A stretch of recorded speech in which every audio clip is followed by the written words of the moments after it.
DG Stéphane Balamwange Congo ya Lumumba Congo Tafachi Beton Tangwe koki yo Tangwango yango yo ekoki Tolanda kango Papa Stéphane Balamwange Oh yeah. Bien, merci beaucoup à tous et à toutes. Je vous dis bienvenue à ce moment de partage, d'échange où nous allons essayer un peu de réfléchir, de partager afin de comprendre ce qui se passe vraiment dans la politique congolaise.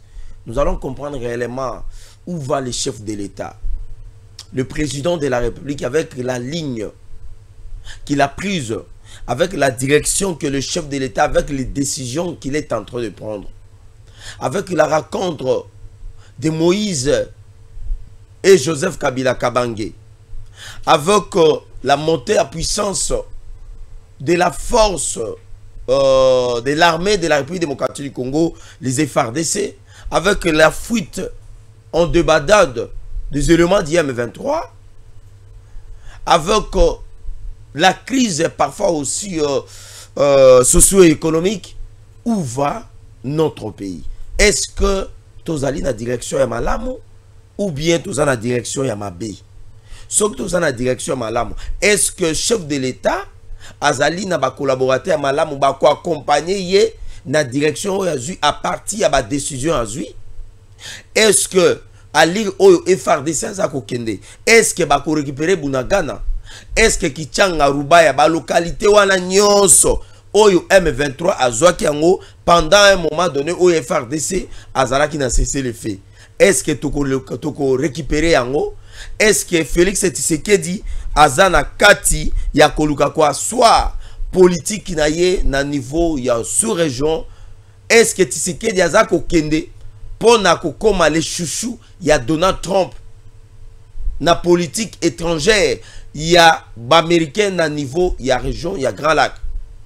Chers compatriotes, je vous dis bienvenue et tokomeka un peu kosolola na bino moke ezali wabino ndeko na bino leki na bino petit frère, cousin, oncle, tonton, votre combattant de lutte Mara Bobola. Nous sommes là. Tozagawana toujours pour nous informer bino na pesi bino lisusu mobu malamu nzambe ya batela bino makambo na bino kende liboso. Vraiment ba opportunité mbula ya sika makambo ya sika ba porte fungwama tobengani liwa musika na biso chef de l'État nzambe apesa ye makasi et afungula emiso ko comprendre ba o baza ko kosaye. Alors urgent émission dans sala lelo eza émission moko lobi tango ba pesinga ba information oyo ba bisinga Mara Bobola tango zo silisa émission na yo il faut luka place moko batama ngana seki na lobi non na kobatama te nzambe aza na biso bana mboka baza sima na biso eloko ezate mais nazo annoncer quand même sujet sujet o eza sujet moko ya matata mais naza na choite il faut annoncer yango urgent. Kabila rejoint Corneille Nangaa. Je dis bien urgent. Kabila rejoint Corneille Nangaa. Sikoy V5 fait rage à l'est de la République démocratique du Congo dans la guerre qui oppose entre les FARDC et les mouvements du M23. 15 drones déjà neutralisés. Le M23 a des badandes fouillant et abandonnant ainsi leurs munitions et leurs effets de la guerre. Un complot qui a été démantelé de John Numbi contre la République démocratique du Congo avec un sujet belge. Le président de la République continue avec sa grande tournée dans la grande province du Kasaï ou dans le grand Kasaï. Chers compatriotes, on nous informe que Kabila est en train déjà de rejoindre Corneille Nangaa. Kabila, en termes, il y a un pourcentage, il y a une décision. Parce que motopoise a décision. Abanaranan ko réfléchit en malembe. Ah non, voilà, il faut na rejoindre Makambo. A solina entourage, a solina moisi, a solina ba beau-frère, a solina batunaye, a consulter pe mili monaye, a consulter pe nzambe naye. Mais ba information oyo tozui. Ba yebisi biso ke Kabila aza déjà na Corneille Nangaa place moko. Et l'ancien président de la République aza déjà si qu'on a kati ya ko réfléchir soit à déclarer adhésion na ye à partir ya exil place azali, soit à déclarer adhésion na ye directement à partir ya front.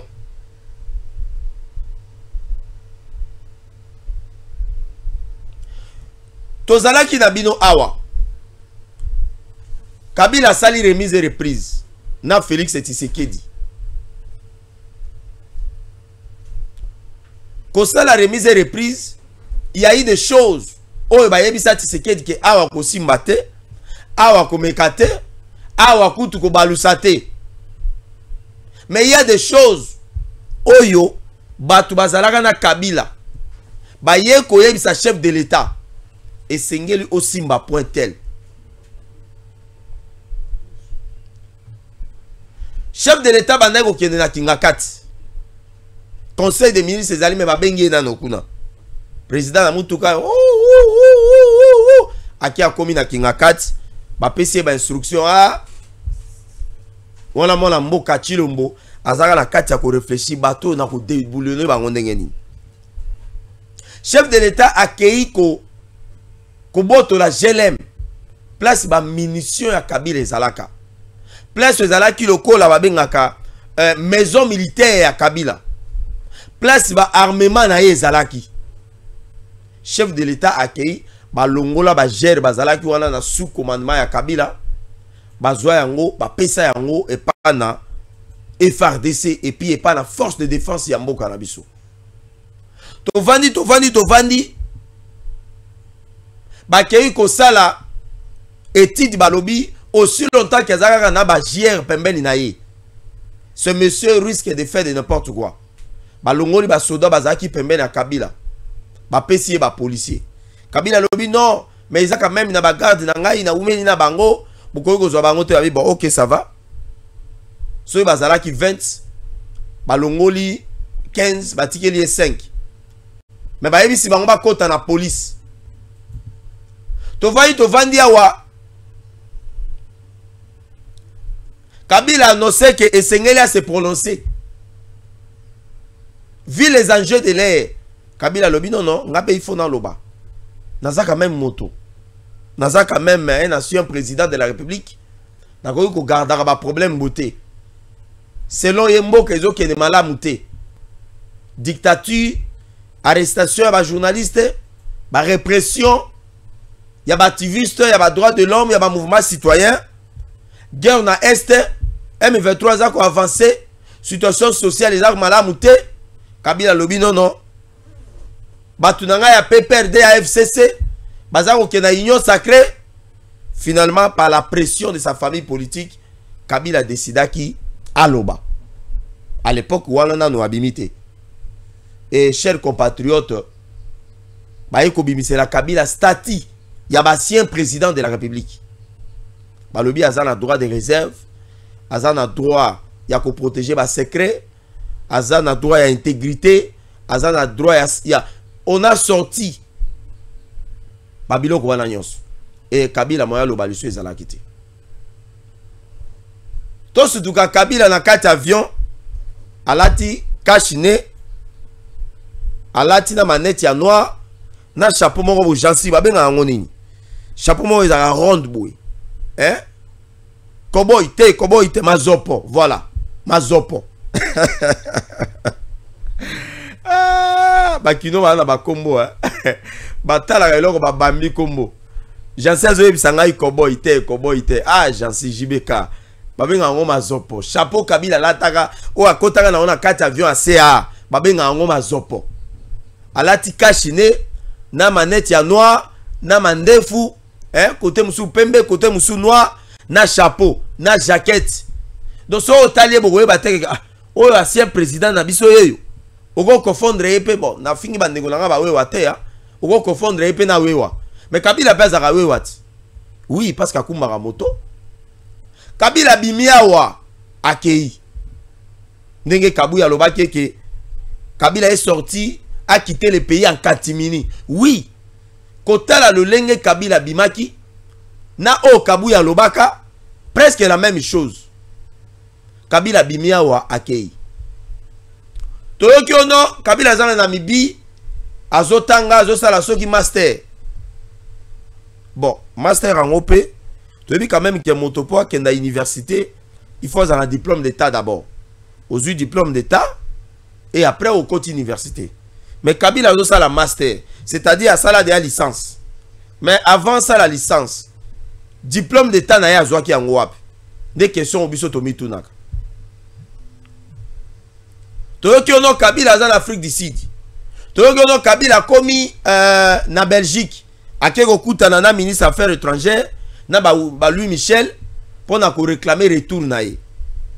Quelque temps après, Toyoki no Kabila a komi ko kendo ko funda Tshisekedi et pas na ba ancien chef d'état o bazali lokola ba sage ba conseiller Tshisekedi ndenge nini a dosé ba pression syrienne. À un moment donné, Toyoko yoka ke Kabila chef de l'État na voyage à Salari de Nemawa, Toyoki ke chef de l'État lobby en clairement que Kabila a préparé insurrection. Na zubino na moi historique oyo. Pona même abino kolakisa bino ndenge nini Kabila zo rejoindre Corneille Nanga na niveau ya front. Toza quand même chaîne où ezali professionnel. Toyaka teka ko pesa bino ba information bi PC là. Tolingaka ko même abino na raisonnement, to même abino avec les faits palpables. To même abino na makambo ezali vrai. Bo ça la analyse pour comprendre oyo biso to annoncer bino le la sujet.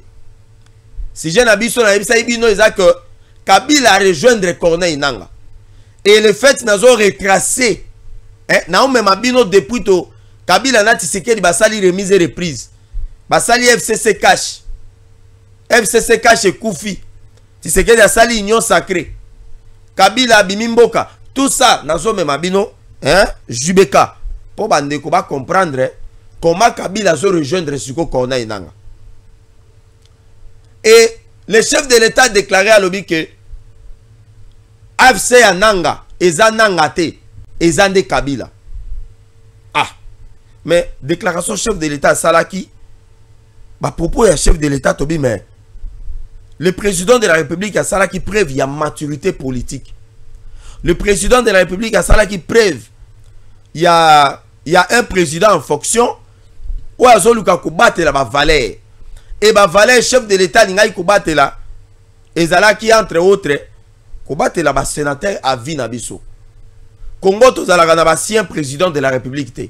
Lokola ba mboka mususu ok na ba Afrique du Sud, ok na ba Égypte, ok na ba Tunisie, ok na ba Sénégal, ok na Burkina Faso, ok na Mali, n'est-ce pas? Ok na ba Kenya, Rwanda bazaka na ba ancien président te. Bango nyonso histoire ya Rwanda na ya biso presque la même chose. Mais le président Salaki preuve ya maturité politique. Il y a qu'à protéger un ancien président de la République. Maintenant, le chef de l'État, comme il dans ma déclaration, aux autres qui ont des naissances, il y a qu'à exposer ancien président de la République. Les gens ont critiqué, non, tu sais qu'il ne devait pas dire ça. Le président de la République, il fallait en retenir. Monsieur Balobi, non, c'était aussi important parce que Nanga Azali proche à Kabila, Nanga Kosa Babiloko na mon côté, c'est Kabila qui l'a envoyé. Le président a tenu ma propos. Le chef de l'État, quel est ce Moussika Kolobake? D'ailleurs, Kabila a préparé une insurrection. insurrection soki to koti na Google azopesa ngo lobi que c'est une force, c'est une manière dont un individu, un groupe d'individus cherche à déstabiliser un pouvoir ou une autorité établie. L'autorité est établie, les régimes ya Tshisekedi. Alors lorsque Kabila a préparé l'insurrection, c'est-à-dire que azali ko préparer neni a koki ko déstabiliser le pouvoir en place. Soki to zongi na histoire tango biso ide peste au pouvoir Shadari a salaki déclaration ya kolobaye que soki Tshisekedi azo continuer ko s'entêter azo continuer à ko respecter ba accord te, alors bango bako paralyser ba institution ou ezali établi ba assemblée provinciale, ba institution provinciale, le gouvernement provincial, na régime comment on appelle ça, na armée de l'air, armée aérienne, force aérienne, force navale, force terrestre, tout ça bango ne bazala ki na batu na bango bazala ikuna. Mais le chef de l'état qui kolobake Kabila a préparé une insurrection. Mikolele kia wa lobby tomoni photo ya Kabila na Moïse Katumbi bakutani wapi na Éthiopie. Basali déclaration commune. Photo anezali photo authentique. Est-ce que tozana photo ana na machine na biso? Est-ce que tozana photo ya rencontre ya Kabila na Moïse Katumbi? Merci beaucoup. Jansi oko sunga biso na photo ana. Merci beaucoup. La photo boza komona cher abonné à tango kokiba la mboka bandeko na biso o tolinga kimia eza na mboka tolingi mobulute. Photo wana eza authentique. Kabila na ba charisme na yo wana kaka. Ya un fiti rebelle. Charisme boza komona ezali charisme ya un fiti rebelle. À côté à Katumbi. Katumbi a présenté image moko neti mutu moko bazon ni materi ya kokuta na Kabila. Photo wana boza komona. Soko tali ou analyser photo wana bien. Au mona que Kabila a otala Katumbi te. Kabila a otala liboso. Et Katumbi azotala Kabila. Et Kabila azaka na charisme na ye. Mande fwa kati te, akati kovo, alati veste, na chemise na kati, eza loko la relax moko ya tenue de ville. Alati tenue de ville mais a relaxé. Sopo tali ye na se ya makolo. Azana ba boti na bango balata kawana. Bato bayaka na bangombe, na ba musée, ne ba Bertrand Bisimon balata ka, nanga pe na mone mikolo akomolata ba photo, akomolata modèle wana. Azana boti na se. Mais so otali Katumbi, otali regard na ye, Katumbi azotala Kabila. Et puis Katumbi azosala lokola azo sourire. So to interpréter na intelligence photographique. C'est comme si mutumo ba kabona na mutumo il y a longtemps. Bazanga na ba problème. Mais ba yeli su ko kutana. Do andima iteke ba ko kutana. Sur le plan il y a habillement, il y a forme, il y a tenue. Katumbi alati vraiment très kitoko. Alati veste, ate cravate, akati su ki bien, tenue de ville quoi. Azota la Kabila ota liboso. Alors, chers compatriotes, tant au chef de l'État a sali déclaration. Alors bien que alliance ya Corneille Nanga, eza Nanga teza Kabila motaza derrière. Et puis alors bien que Kabila a préparé une insurrection. Mes chers compatriotes, mes chers abonnés, ya tango koki. Je vous assure, il y a déjà 70%. Oyo ya ba information to zueza kolobaye que Kabila a rejoindre Corneille Nanga na front. Communiquer na bango ozali communiquer conjoint. Basali communiquer na ebite soki Jansi est-ce que toza na communiquer wana na machine na biso? Na ebite Jansi en attendant Jubeka azolukela biso yango.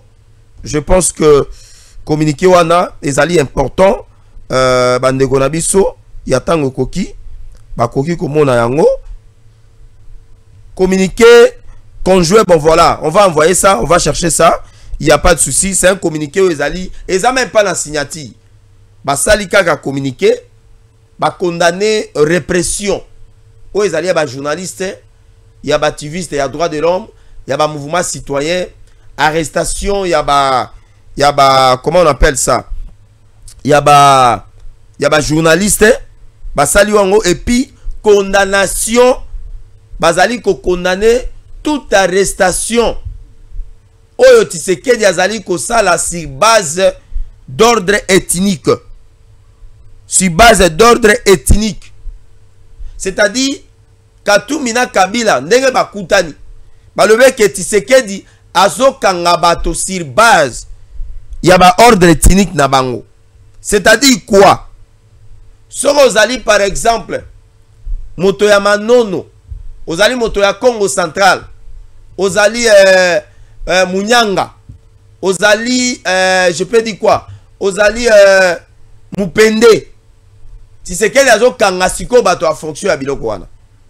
Bon, on se pose la question, tango oyo Tshisekedi azali ko Katumbi na Kabila ba poser ba problème wana, est-ce que na les deux là bato ça la Félix leçon, ils n'ont pas de leçons à donner au chef de l'État? Kabila bomi bato awa na nini na bundi dia mala Congo BDK, tout simplement parce que ne monasem na mouvement na babanaï ko réclamer représentation dans gouvernement provincial.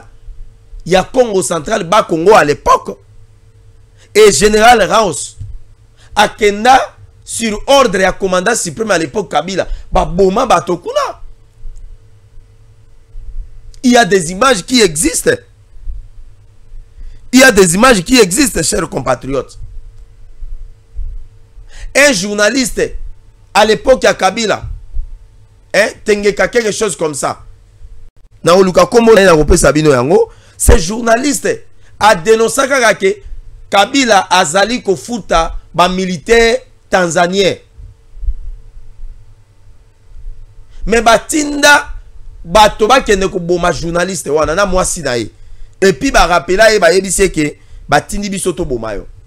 Mais avant to bomayo ba yebisi biso to yebisa yo ke c'est parce que au dénonçant que Kabila aza ko futa ba militaire tanzanien de et déranger et ti batindi to ya ko bomayo. Et c'est comme ça on a bâti le journaliste et sa femme. Chebea pour avoir dénoncé la tuerie, il y a bandeko na biso ya Congo Central. O bazalaki na kati ya mouvement ya Budi Diamala Congo. BDK. O ezalaki ya ne mona semi. Chebea aya sala dénonciation en tant qu'activiste à droit de l'homme. Babouma Chebea.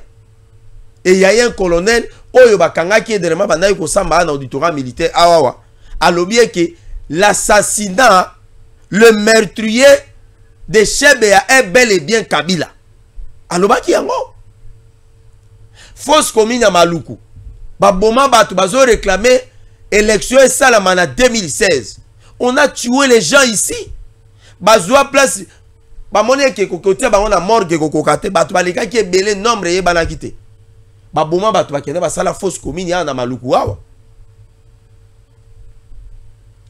Rosimu Kendi, Thérèse Kapangala, basango bazaki brutalisé, ambongo à l'époque, tozo kima na bango bambangu wawa.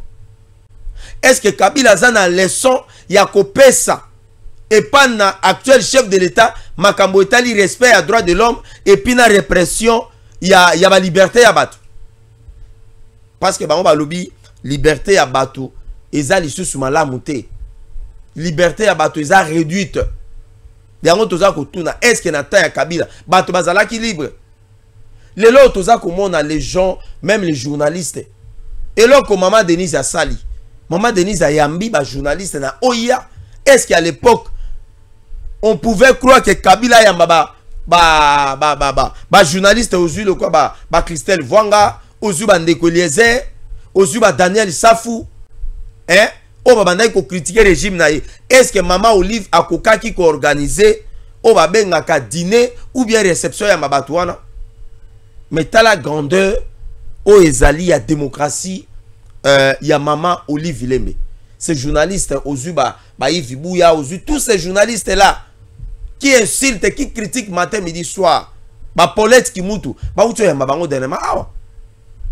Ils sont libres. Alors, chers compatriotes,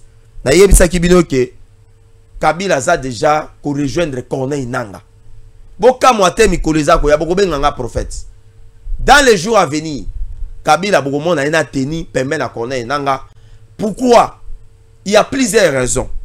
La première raison est que Kabila Zouaki Bokonzi Oyo, ce n'était pas par la voie démocratique. Ils ont une élection.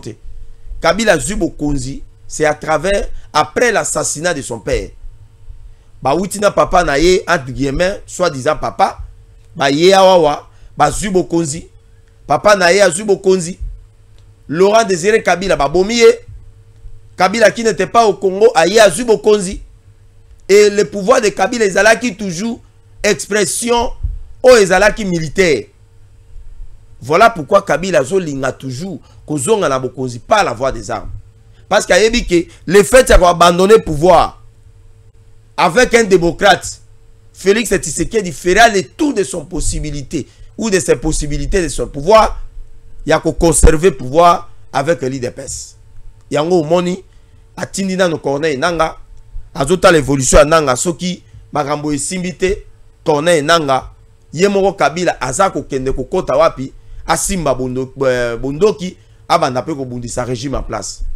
Croyant que Tshisekedi a concédé le col à Mobutu a Sedaki, na époque ya Kabila le père, na Mobutu Tangazaki na pouvoir. Nazola na membre moko ya AFC ya Nanga, azoloba, soki Tshisekedi azolinga koyoka te, alors Tshisekedi a considéré le col à Mobutu sous MP avec IDPS, et puis Nanga a considéré le col à musée.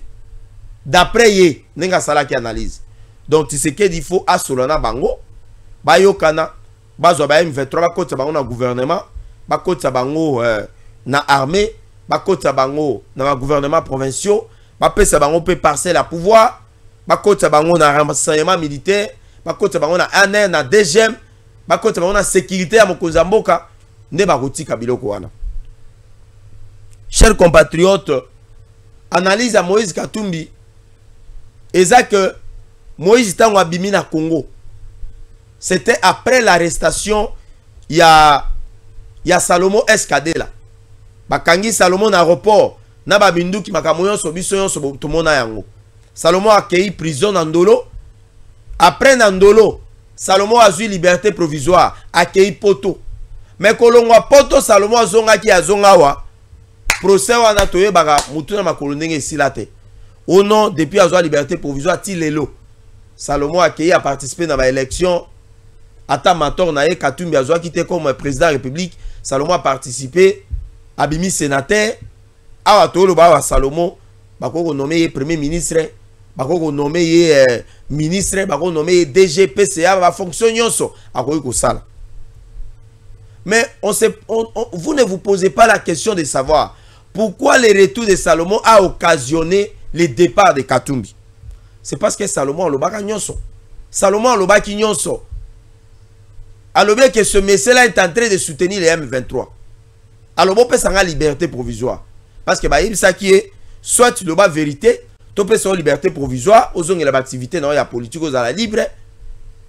Soit boya que le bas vérité, au sa la prison en Andolo. Salomon a ça qui choix. À mon avis que c'est mieux dans sa la paix politique nangai. N'a que le bas vérité que Katumbi serait derrière le mouvement du M23. La preuve est que Katumbi n'a jamais dénoncé l'agression rwandaise. Katumbi signe une chaîne de télévision française sur France 24. Une question simple du journaliste. Est-ce que vous condamnez? Quel est votre point de vue? Quelle est votre position par rapport à l'agression rwandaise? Aujourd'hui, Félix Tshisekedi est en train de dénoncer l'agression rwandaise.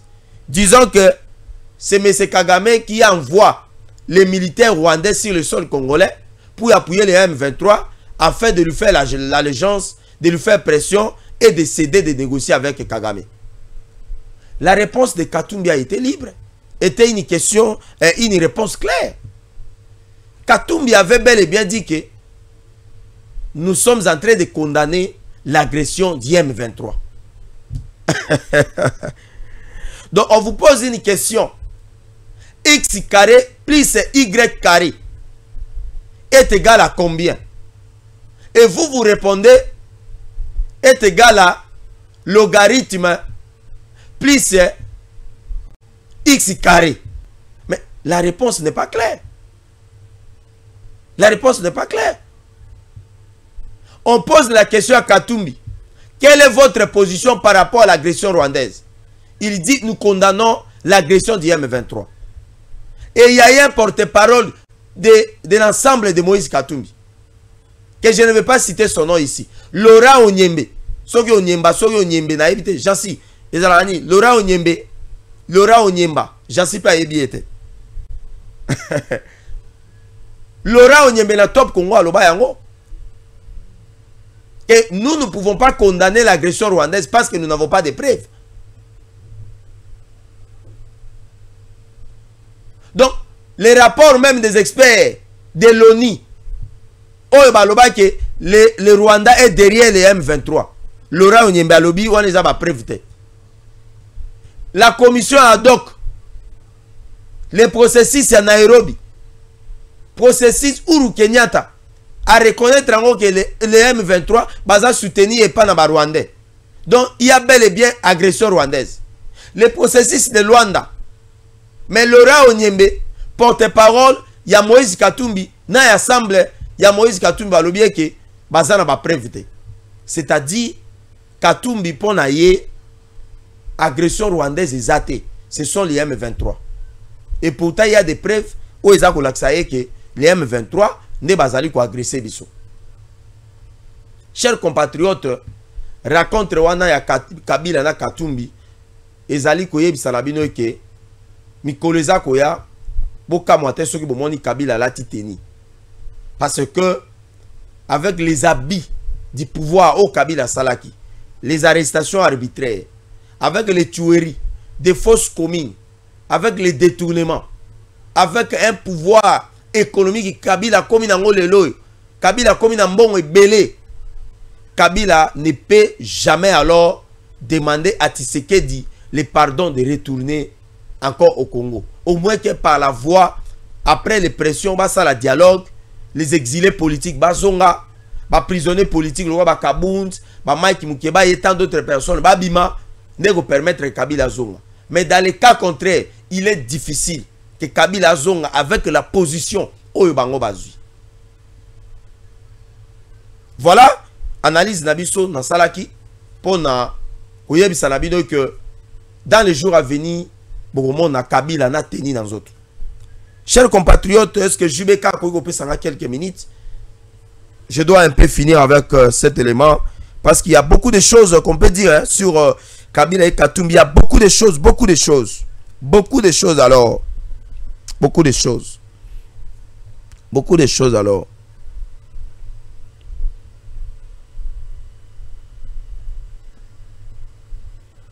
Il y a beaucoup de choses que nous pouvons dire en ce moment. Il y a beaucoup de choses. Alors, la guerre dans l'Est de la République démocratique du Congo, chers compatriotes, ezali kokoba, les FARDC azali ko attaquer sur toutes les lignes de front. La stratégie AM23 ezali déjouée plusieurs fois. Lobby et les Kaki, Sikoi V5 avait fait un mouvement dans les endroits, dans les collines, dans les montagnes où se trouvaient les mouvements du M23 et l'armée rwandaise. Les Sikoi V5 avaient passé, mais au moment où tout ça koyebi sabino, Sikoi V5 a joué qui dans nos photos. Parce que c'est comme ça au Peraka. Baye ba komia wa checker bazu photo. Ba komi na ngoma musu place M23 zali checker bazu photo. Ba rassembler en nyonso. lobi tango baza komata film ya force ou babengaka Delta Force, film ya américain,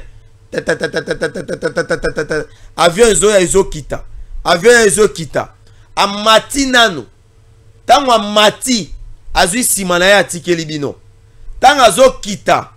Jansi, est-ce que nous pouvons avoir quelques éléments, il y a comment on appelle ça, quelques éléments, il y a M23 comment bazako kima ce qui éléments on a exaté ou l'aksabiso comment on appelle ça, certaines images, il y a ba drone oyo FARDC a frappé sur terrain chef de l'état n'enga lobaki yango que bino moko boland de la évolution avec les réseaux sociaux ndenge makambuza ko kena terrain.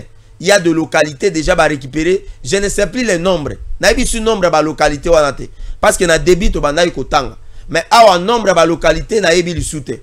Ruba ya déjà wa to lo ba awa et kozala déjà d'ici là na maboko il y a FARDC. Kichanga n'en parlons même pas. Il y a une vidéo au boza ko mona M23 azako kima na kati ya Zamba. Bertrand Bisimwa na bandeko na bango bazako kima bakende ko kota na kati ya motuka mo tellement na kati ya Zamba. Wana ba yoki lo kito ya avion. Ba élément boza ko mona wana ndenge jansa za ko yede biso ezali les effets militaires o ya M23 ndenge ba abandonner yango na niveau ya front. Oh non, tu sais que dans nos marabatu karaboy. Tu sais que dans nos marabats généraux karaboy. Tu sais que dans nos marabats généraux karaboy. Basala eloko mon côté. Basala eloko mon côté. Alors, Jansi Brigitte Kibala. Sungabiso na ba image oyo. Sungabiso avec ces images. Bandeko batala nenge Sikoi. Sikoi 25 azako frappé. Hein? Botali wana avion ezoya na pression. Avion ezoya na pression. Wana bo kantaneti avion ezako atterrité, ezako atterrité. Wana après kozwa ba localité, kozwa bisika oyo M23 zalaki. Nde siko omoni ba bimisi siko ba missile wana ezako kende ba bombe wana pona ko bombarder ba place au M23 zali. Bon bandeko botala nano M23 ndenge azako kima image wana ndenge boza komona bilombe bazoki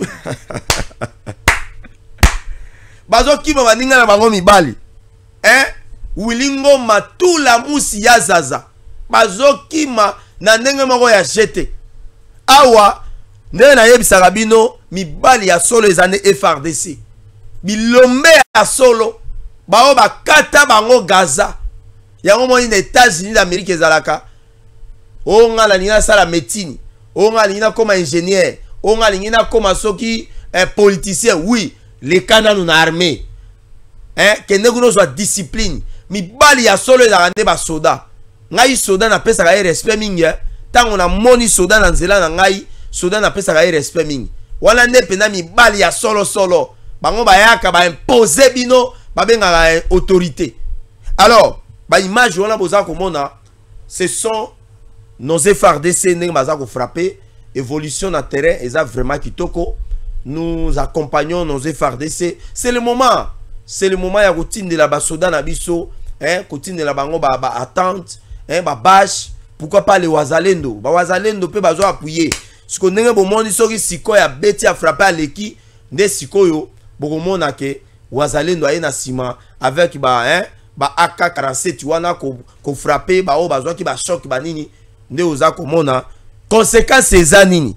Jansi Brigitte Kibala pesa biso conséquence ya bitumba oyo conséquence nango boza komona enterrement en débandade na niveau ya Rwanda o boza komona ba militaire baza ko kundama.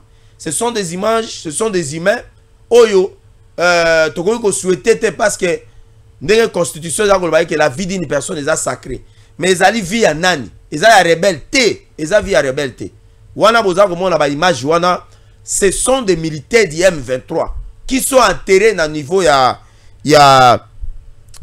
nini ya Rwanda et ces images eza kolakisa lolenge kani FARDC azali ko frapper est-ce que Jancy Brigitte, est-ce que Okoyoko Sungabiso naba image oyo s'il vous plaît, oyo armée rwandaise en perte de vitesse, ba militaire bazali sous-souté, ba komi ko recruter ba mineur, ba komi ko recruter ba mineur pour la routine na bango na RDC ba bunda. Bon, moi na ya modèle boy. Tala kutu teni ala tiezo ko kaete. Hein, Jancy. Jancy o Sungabiso. Sungabiso s'il vous plaît. Ngana linga ka babone ya tango koki bandeko na biso, ba mona ka biloko oyo, hein, ezo salama na terrain parce que chef de l'état le baki on embouchement que évolution kuna ezali très positive. Et biso pe tuza ko landela, tuza na ba contact si terrain, bazo yebisa biso mona moka marabo bola. Vraiment, awa si terrain awa, en tout cas, évolution est à malam. Toujours récupérer la localité. Alors, Jancy, image wana boza komona, ce sont des mineurs qui sont enrôlés au sein de l'armée du M23, au sein de l'armée rwandaise. Tala mwana wana zola ta chapeau wana. Chapeau na neza ya taille na été. Et loko ba simbisi na maboko wana kesi ya minduki. Azoko osimba ngote. Tala tenu wana la titre. Mais tenu oyo. Eko quand même na ebite tenu oyo eko kanani. Te. So ina tangi kombo ba golba onote na fingité. Mais tenu oyo est-ce que tenu oyo ko sai sai? Tenu oyo. Eza tenu à mona wana te. Donc allez-y comprendre que baza déjà en perte de vitesse, baza ko perdre stratégie, moyen ba bundaliso ezate, ba militaire baza ko kufa, baza ko kunda bango. Et awawa M23 tali choix ezate ba komi ko recourir na ba mineur. Alors, chers compatriotes, vous allez ko évoluer na mikoleza koya to ka moite soki to yoki ke FARDC a fêté na Bunagana. Oui, je suis convaincu.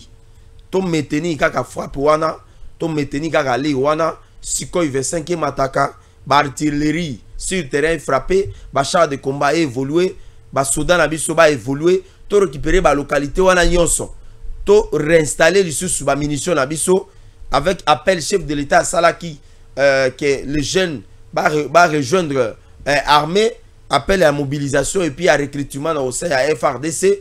En tout cas, dans les jours à venir, Bunagana, tout ça qu'on récupérer en comme ça, tu peux préparer ce qu'on guerre.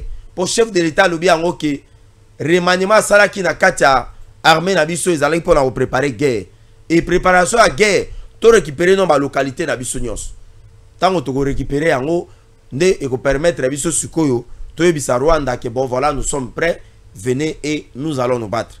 Félicitations à nos généraux, surtout le général Masunzu, où Azako reculé et on a compris pourquoi Kagame à Lukaka a kangaye soit ba bomaye ba éliminé. C'est un homme fort, c'est un homme de terrain. Toujours que féliciter le général d'état-major, le général Banza, OEP, avec son nouveau leadership, Bazali ko frappé. En tout cas, c'est quelque chose de bien. Tobo sanité, mon général Malou, il y a maison militaire, il y a chef de l'État, qui aussi appuie aussi par son leadership, il y a qu'à traquer les ennemis, et puis il y a qu'à sécuriser mon Kozamboka. En tout cas, ce sont des gens, Oyo Tokoyi ko féliciter Bango, Namosala Oyo, Bazali ko Sala. Les remaniements ou bien les retouches au chef de l'État Sala qui est au sein de l'armée congolaise, ils allaient quand même un remaniement moko Yamalamu, Bisomo, tous allez comme on a effet dans si terrain. Alors, tous allons que nous aussi ça, Jubeka, tu y a que John Numbi Azana complot moko, Oyo service et renseignement militaire, bakene ko démanteler na un sujet belge. Voilà, excusez-moi. Jancy, est-ce que Kombo ya sujet belge on a tchaki en wapi? Voilà, un sujet belge. Comment on a ezala kinani? Voilà, un sujet belge qui s'appelait Thierry Lakaniski. Voilà, Thierry Lakaniski, c'est un milliardaire qui a beaucoup d'argent. John Numbi coopérait avec lui pour la ressource Minduki à partir à Poto. So il va sur Minduki et Yekiti. John Numbi Moto a canalisé Gango pour qu'il ne va pas ça M23. Tant on va couper ça M23, ne M23 pe na terrain, azali ko frapper, azali ko avancer. Alors Thierry Lakaniski Oyo, démantelé qui est pas dans service à renseignement et le gouvernement congolais avec sa collaboration militaire avec l'armée belge ne baluka qui moyen batia ye maboko mais a mikoleza koya bakutia ye maboko mais John Numbi a été déjà démantelé yango moni mikoleleka ki boyoka keke bakanga ki John Numbi na Zambie non baluka ki balinga bakanga ye mais akimaki yango mona John Numbi aza toujours na ma mouvement hein c'est Kabila ne mutoza kotinda ye parce que aujourd'hui John Numbi aujourd'hui Corneille Nanga aujourd'hui Batouana Yonso ce sont le genre de collaboration ya Kabila bango bakoki jamais ko trahir Kabila et les Kabila est lié bango alors John Numbi tantôt aza na Kiba tantôt aza na Mozambique tantôt aza na Zimbabwe tantôt aza na Tanzanie tantôt aza na Zambie ta musana ya sala kangwala ba ko démanteler et John Numbi est déjà sur la liste dans le jour à venir kaka ndenge bakanga ki Daniel Ngoy Mulunda de bongo pe bakozwa John Numbi bako ya na Congo to sambisa ye na ndolo awa. Alors chers compatriotes to komi presque na suka ya élément na biso amkona lelo Jancy Brigitte Kibala toza ko pesa mbote na biso penza et pa na mosali na nzambe ya solo bandeko ya basi ba oyo basali la nzambe na ndenge ya ko sali la penza na bo solo maman na biso parfaite pai mwasi ya talo mwasi ya mbinga to pesi bongo mbote nzambe na yo apambola biso nzambe na yo afungula biso makambo to lingio mingi mosali ya solo penza maman na biso parfaite pai to bo sanité maman na biso JBK nous vous aimons beaucoup.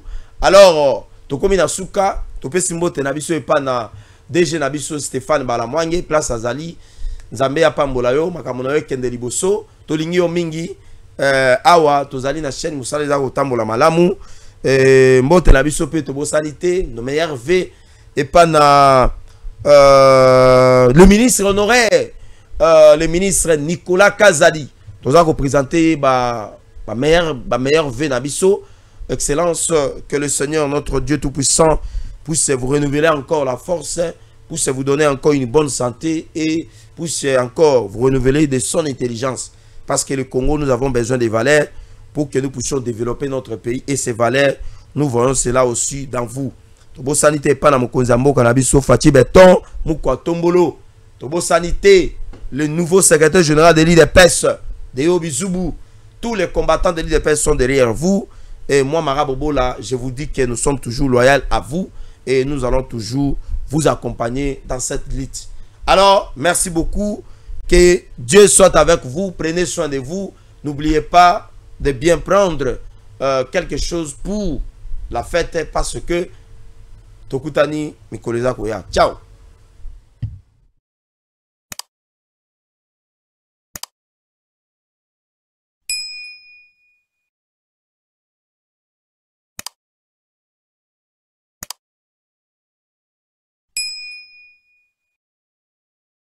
DG Stéphane Balamwange Congo ya Lumumba Congo Fati Beton tango ekoki oyo tango ngoyo ekoki tolanda kango Papa Stéphane Balamwange oyeye